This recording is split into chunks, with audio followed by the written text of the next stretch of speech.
Good afternoon, this is Jeff with Sewer Tech Northwest. They were at property address 1306 North Clark Street here in Cornelius. We are located at the back of the house right next to the crawl space hatch, and I describe everything as if you were standing in the street facing the front of the home.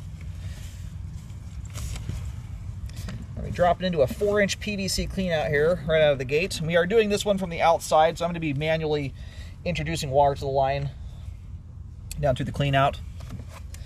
But we are getting in here just after a home inspection. Lots and lots of water's been down this thing. Anyway, here's your crawl hatch. Clean out sits directly in front of it.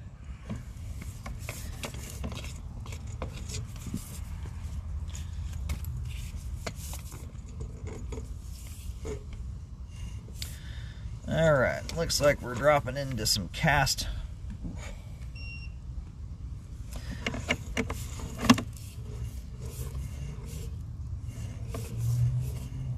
Alright, then pretty quickly over to concrete. So, just the immediate, right now my camera is upside down, just the immediate appearance there. The cast iron is in rougher condition. Right now, top of the screen is the bottom of the pipe. You've got a decent sized ridge there that's formed in the flow line. Generally speaking, what that is, and it's hard to verify without 100% certainty without jetting it, honestly, or descaling to strip that layer off of there. Usually what causes that are pinholes that form in the flow line that create rust nodules, rust scale that starts building up thick like that. The other thing that can occur too is channeling, where the bottom of the pipe, the end result of all cast iron, if it exists for long enough, is the bottom of the pipe will eventually rot out on every cast iron line out there. It stays in the ground long enough. And it's right in the flow line. You start where it's where the metal gets eaten away. And what can occur as that channel forms is rust can actually build up over the top of it. So rather than having a trough shape that forms, or at least visually looks that way, you get almost a hump that forms in the flow line where the rust is building up over the top of it. And it's not until you go and run a machine through and strip all that stuff off there that you can actually see it. And I would go through a big old cobweb.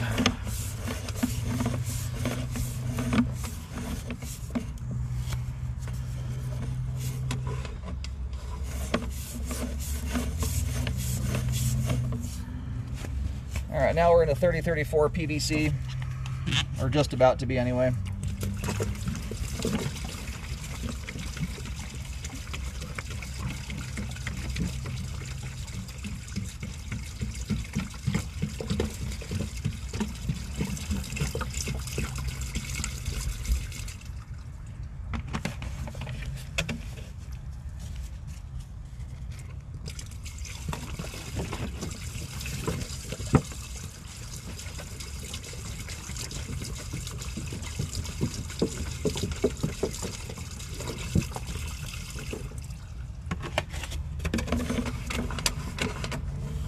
Looks like we have a root penetration, yeah, right here at the transition joint. We'll come back and revisit that on the way out. I can get some of these cobwebs cleared off the lens in the main here.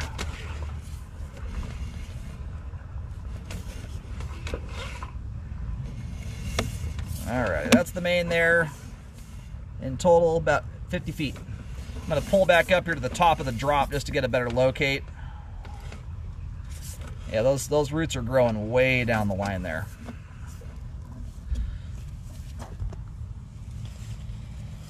Alrighty, so actually a very cool, unique sewer line as far as the way it's positioned. Very, very rare. Basically your whole entire sewer line is under just dirt. That is not the case for 90% of sewer lines. They're under roadways. This thing does just about a dead straight shot from the clean out all the way back through the back fence line, and it hits the main lateral in the alleyway behind the house, behind that rear fence line.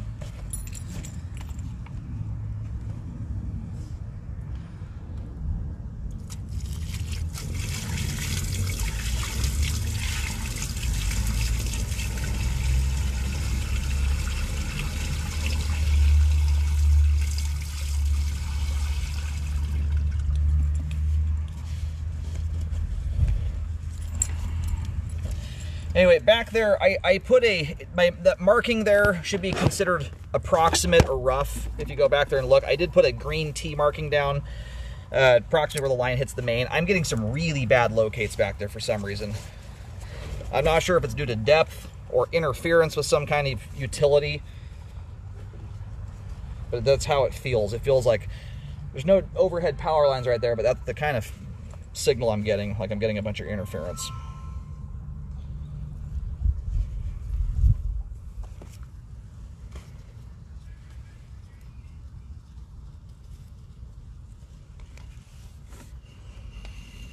All right, just set a big, huge rush of water through the line there. All right, we're gonna pull back and get this located here as best I can. I'm hoping I can get this a good signal here. Alrighty, well, my locate here is almost just as rough to get as the one out there near the main lateral. My locates are still coming in very, very rough here. So you'll see a T and an X marking. I mean, those are to be considered very, very rough in this scenario. We're also running at a very hard angle here, which can throw the locate signal out in a kind of an odd fashion. Sometimes it'll put the signal in a spot that's not directly over top where the repair is at. So that's one that needs to be located with a little bit different type locating system. There are some that are better for stuff like this. A quad transducer type locator, which is better at picking up pipes running at hard angles. Anyway, the slope and grade on this line is good, so that is one you could. I don't see any reason why you couldn't do an epoxy liner on it to fix it. You could do it the good old-fashioned way. I mean, you can see how hard that thing dives. It really gets down there. So I'm going to get a locate here in just a second. In fact, we might be through the fence line here at this point, and I'll try and guesstimate that depth, but it looks like it's rather deep. All right, so we are just on this side of the fence line right now. You'll see a little green arrow back there, getting around 4'3", 4'5" inches deep there. So if you take that into account here, we're at 38 feet. This is not exact science what I'm doing right now. The line does not run at 90 degrees straight down into the ground. It's obviously running at an angle, but a fairly hard angle. So from 38 to 44 feet here, you got that's at least 6 feet of run, not straight down, but hard diving. This right here is dang near straight down.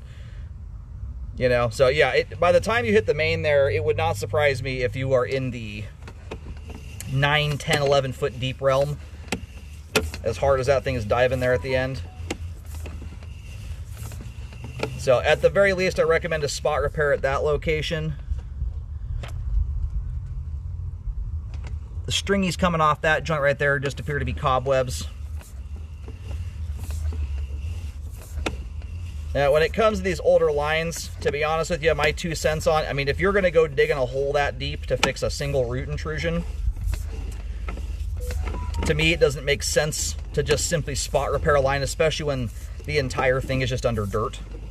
What I would first and foremost look into is the cost difference to dig and repair that single joint at the depth that it is, which I'm guesstimating here a little bit, but you're probably in the 9 foot depth realm at that point, versus simply epoxy lining the old pipe here and calling it a day. And if those price points are looking very similar, you can kind of see what I'm alluding to here. It would make more sense to fully update the line.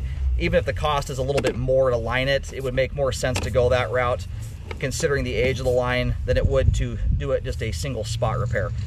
So the cast iron here, once again, looking at the flow line, the flow line appears intact, but when you get that ridge in the flow line, it generally means you've got pinholes that have formed. You've got some little nodules sticking up. If you look closely at the top of the screen there, you've got those little nodules sticking out. Those are usually signs that pinholes have formed to the bottom of the pipe. And the same thing you'll get in an old basement. If you see the cast iron stack dropping out of the ceiling, you get some like rust drip marks going down it. Those are from pinholes forming that eventually rust themselves closed. But in the flow line like that, what that generally means is that flow line's deteriorating. Is it rotted through into the ground? I don't think it's to that extent right now, but it's older. So at the very least, I would at least get a spot repair on that joint there to correct it. But ideally what I'd be looking into here is simply updating from the clean out to that transition joint, get that joint overlapped. If you were to do a liner, for instance, you know, unless it were cheaper for some odd reason, I don't know that this would warrant at this juncture in time trenching the entire thing up with a machine. But if you could line it that way, be more cost effective and convenient about it, that to me makes the most sense in this scenario, unless for some reason that were to cost more. But considering this thing runs basically dead straight and only has vertical drops, no horizontal turns, this looks like a pretty nice candidate for that repair process.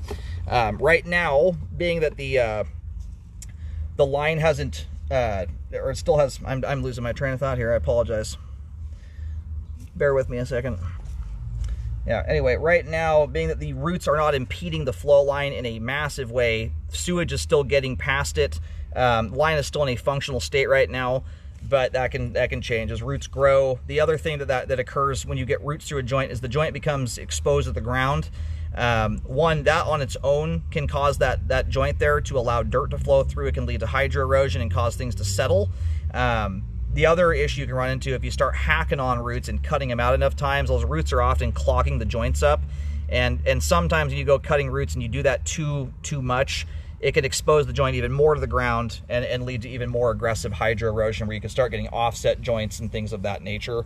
So anyway, that's my 2 cents on it. Right now, the cast iron is still flowing. It's in rougher condition. Most of the transite concrete is in pretty good condition. It flows well. Slope and grade is here.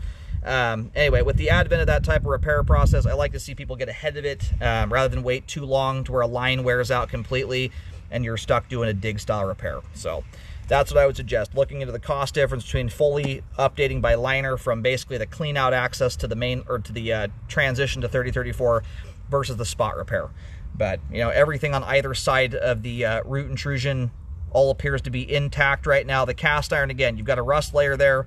That stuff looks like it's getting to the point of, it's hard to say exactly how worn out it is unless you can strip that rust layer off there. So you could always start by trying to clean it, descale that, see if there's a deep trough there or anything of that sort.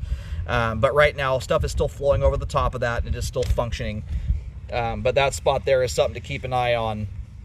And you can also get a very similar type wear going back into the home too. This clean out is directional. It forces you one way.